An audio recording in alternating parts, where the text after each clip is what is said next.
Good evening. Happy new moon in Scorpio. It's a time for new beginnings. What do you think? Are you ready? Are you ready to go with the flow of your soul?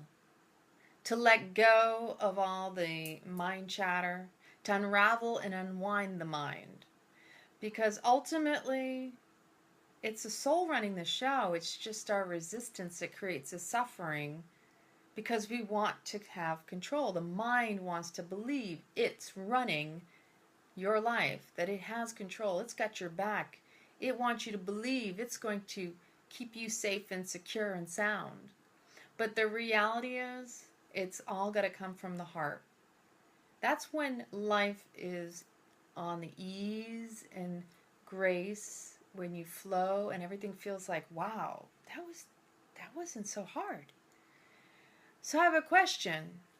Why is it so darn complicated? What have we done? What have we come up with that we decided to live a more serious life of constant struggle and pain and combatant with the friends and neighbors and competing?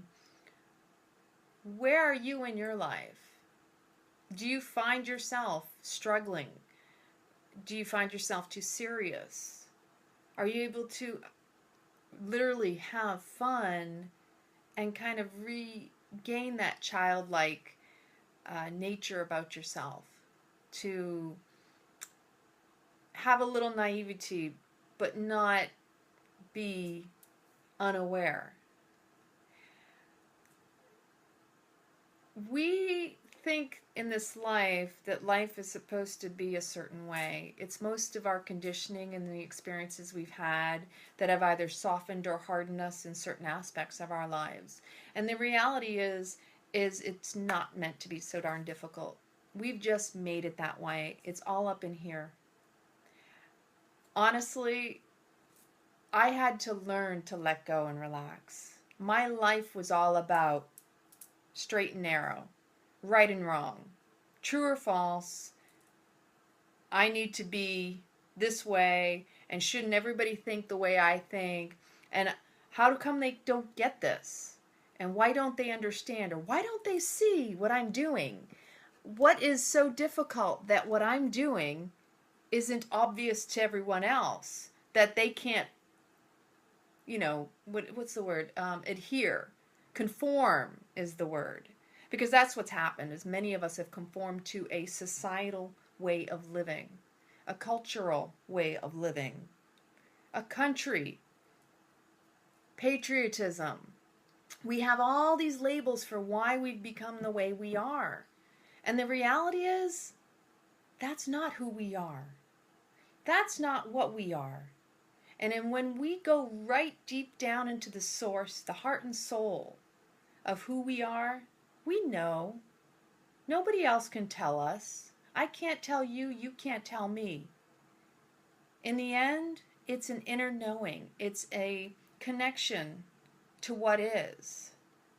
And then you realize, when you can really get connected, that all that stuff that's going on out there, it's a dog and pony show.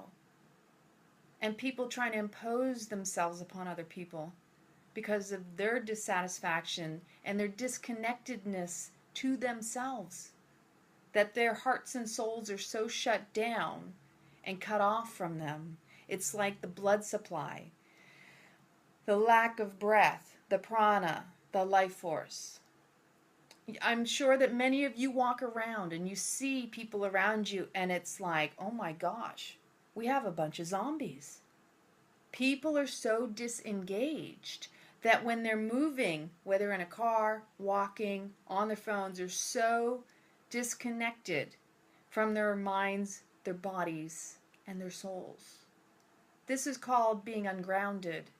It's why we do need to disconnect from technology.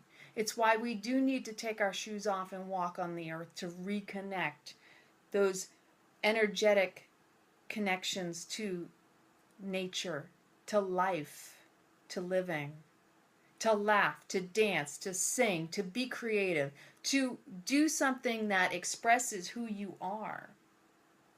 All of this rebalances and recalibrates the system, the body. and meditation to tap in to who you are knowing.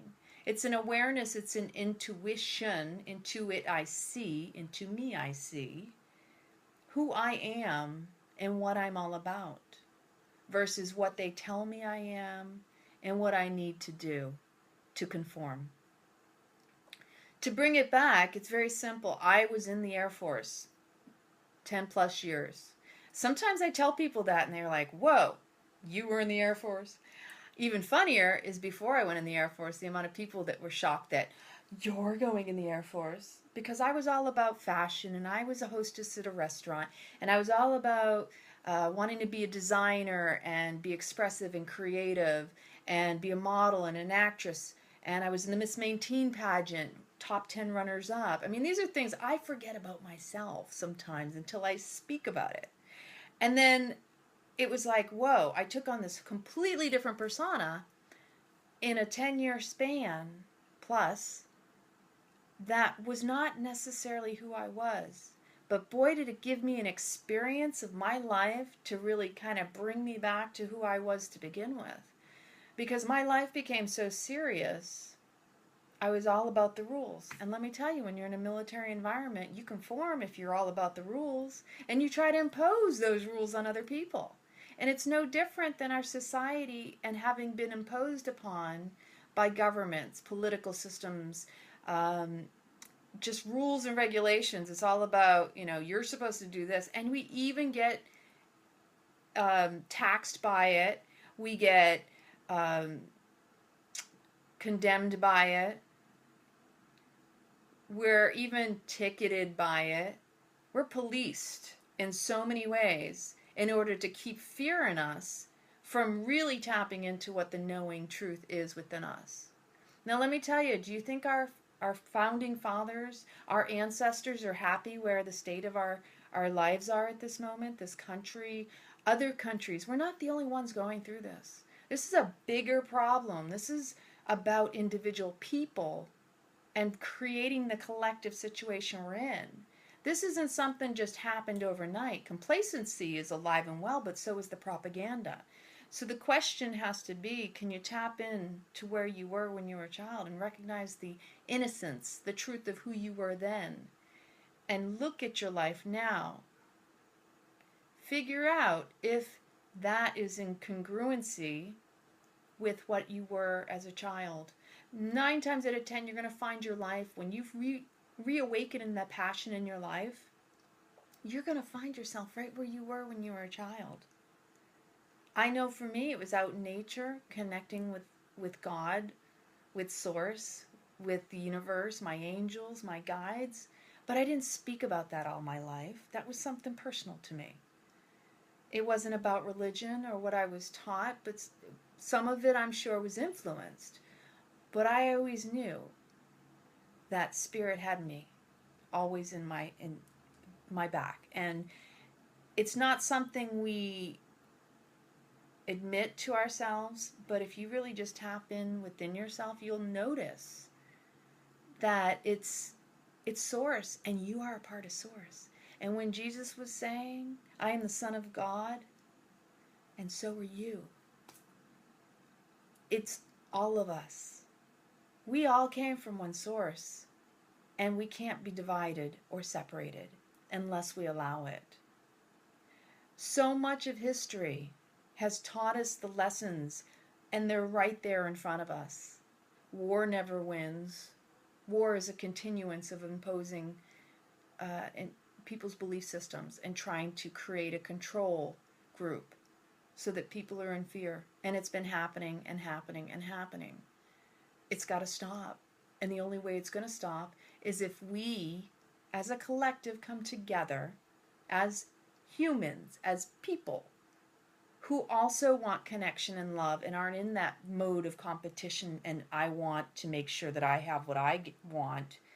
Because ultimately there's plenty to go around. There's no reason to hoard. I could give away something that is, insignificant, but it would be a joy to another person. And vice versa. We have plenty to share. Mind, body, soul. Material stuff, it disappears eventually. But on an energetic level, we're here all the time, even when we leave our bodies.